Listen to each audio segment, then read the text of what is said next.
Dios les bendiga, hermanos. El día de hoy estudiaremos 1 Timoteo, capítulo 1, de los versos del 3 al 7, la segunda parte. Esta es la segunda parte del estudio de esos versos, de 1 Timoteo, capítulo 1, de los versos del 3 al 7. Daré lectura a la palabra de Dios. Como te rogué que te quedases en Éfeso cuando fui a Macedonia, para que mandases a algunos que no enseñen diferente doctrina, ni presten atención a fábulas y genealogías interminables, que acarrean disputas más bien que edificación de Dios, que es por la fe. Así te encargo ahora, pues el propósito de este mandamiento es el amor nacido de corazón limpio y de buena conciencia y de fe no fingida, de las cuales cosas, desviándose algunos, se apartaron a vana palabrería, queriendo ser doctores de la ley, sin entender ni lo que hablan ni lo que afirman. En este pasaje tenemos una clara descripción de la mentalidad del hereje. Aquí se distinguen 5 características del hereje peligroso. Primero, lo que le mueve es el deseo de lo novedoso. Es como el que tiene que estar a la última moda y experimentar la última novedad. Desprecia las cosas antiguas por la sencilla razón de que lo son y desea cosas nuevas, nada más que por serlo. El cristianismo ha tenido siempre el problema de presentar la verdad antigua de una manera nueva. La verdad no cambia, pero cada generación de cristianos tiene que encontrar su propia manera de presentarla.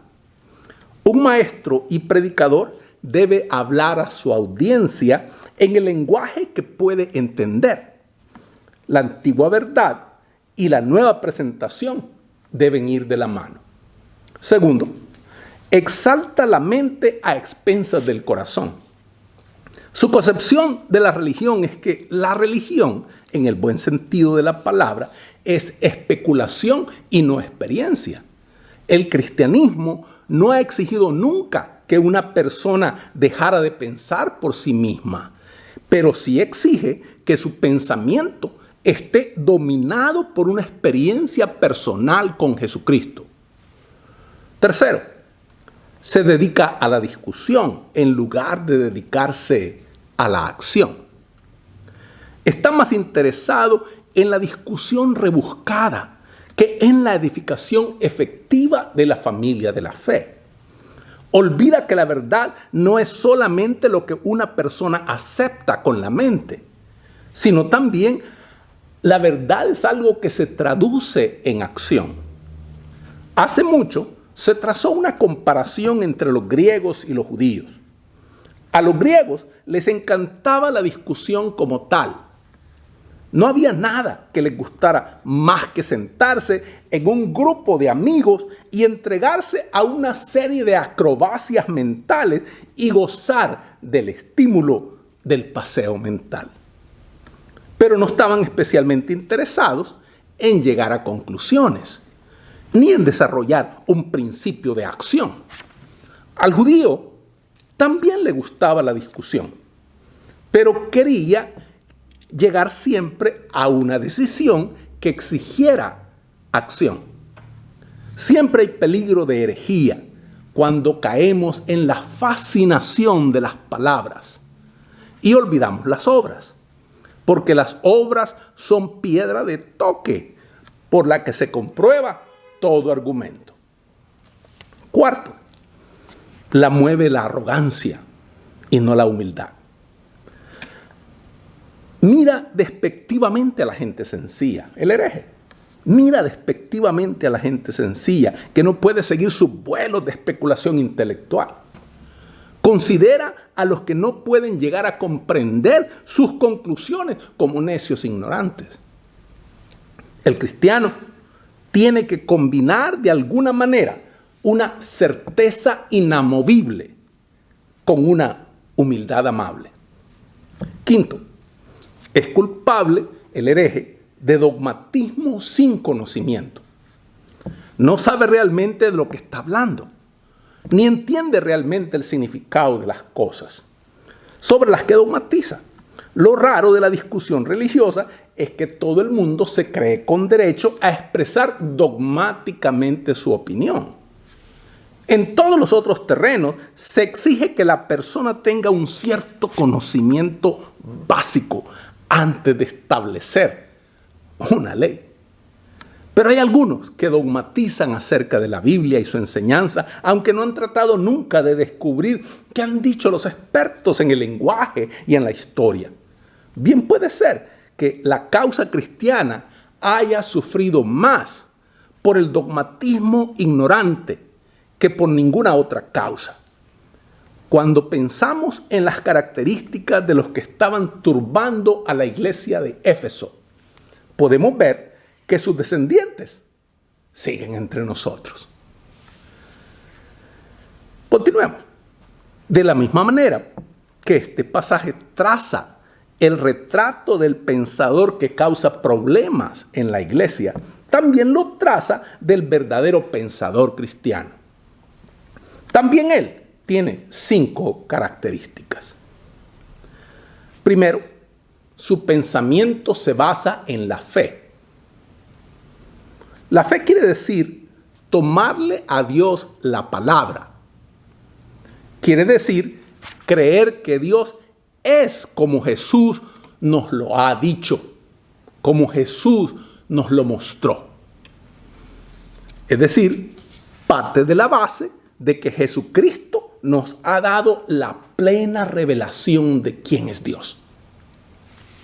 Segundo, su pensamiento está motivado por el amor. Lo que Pablo se propone por encima de todo es producir amor en los Efesios. El pensar con amor siempre nos librará de ciertas cosas. Nos librará de pensar arrogantemente. Nos librará de pensar despectivamente. Nos librará de condenar, ya sea aquello con lo que no estamos de acuerdo o lo que no entendemos. Nos librará de expresar nuestros puntos de vista, de tal manera que no hiramos a otras personas. El amor nos libra del pensamiento destructivo y de hablar destructivamente. Pensar con amor es siempre pensar con simpatía. El que conversa con amor no trata de derrotar a sus oponentes, sino de ganárselos. Tercero, su pensamiento procede de un corazón puro. La palabra que se usa aquí en griego por puro es significativa. Es la palabra kataros, que quiere decir en un principio simplemente limpio, como opuesto a algo que está sucio o inmundo. Más tarde, esta palabra llegó a tener ciertos usos de los más sugestivos. Por ejemplo, se usaba del grano que se había trillado y aventado y estaba limpio de polvo y paja. A eso se le llamaba kataros. Se usaba también de un ejército que hubiera sido purgado de todos los soldados cobardes e indisciplinados. A esa acción se le llamaba kataros. Hasta tal punto se hacía esto que no quedaban en ese ejército nada más que luchadores, guerreros de primera clase, porque se había aplicado el kataros, o sea, purgar o eliminar de aquel ejército todos los soldados cobardes o indisciplinados. Se usaba de algo que no tenía ninguna mezcla, que lo empobreciera. Esa es la diferencia. Ninguna mezcla que lo empobreciera. Así pues, un corazón puro es un corazón que no tiene mezcla. Es un corazón cuyos motivos son absolutamente limpios y sin mezcla. En el corazón del pensador cristiano, no existe el deseo de demostrar lo inteligente que es, ni de ganar una victoria puramente polémica, ni de demostrar la ignorancia del oponente. Su único deseo es ayudar e iluminar y guiar hacia Dios. El pensador cristiano no tiene más móvil que el amor a la verdad y a las personas. Cuarto, su pensamiento viene de una buena conciencia. La palabra griega para conciencia es syneidesis, que quiere decir literalmente conocer con. El verdadero sentido de la palabra es conocer con uno mismo. Tener una buena conciencia es poder mirar a la cara el conocimiento que uno tiene de uno mismo y que no comparte con nadie más, sino con uno mismo, y no avergonzarse. Emerson, un gran escritor, comentaba de Séneca, un gran filósofo antiguo, que decía las cosas más encantadoras, pero sin tener derecho a decirlas. El pensador cristiano es aquel cuyos pensamientos y cuyas acciones le dan derecho a hablar. Y esa es la prueba más definitiva de todos: sus acciones. Quinto, y para terminar, el pensador cristiano es la persona de fe auténtica. La frase quiere decir literalmente una fe en la que no hay hipocresía. Eso quiere decir sencillamente que la gran característica del pensador cristiano es la sinceridad. Es sincero tanto en su deseo de encontrar la verdad como en el de comunicarla. Hermanos, que Dios les bendiga.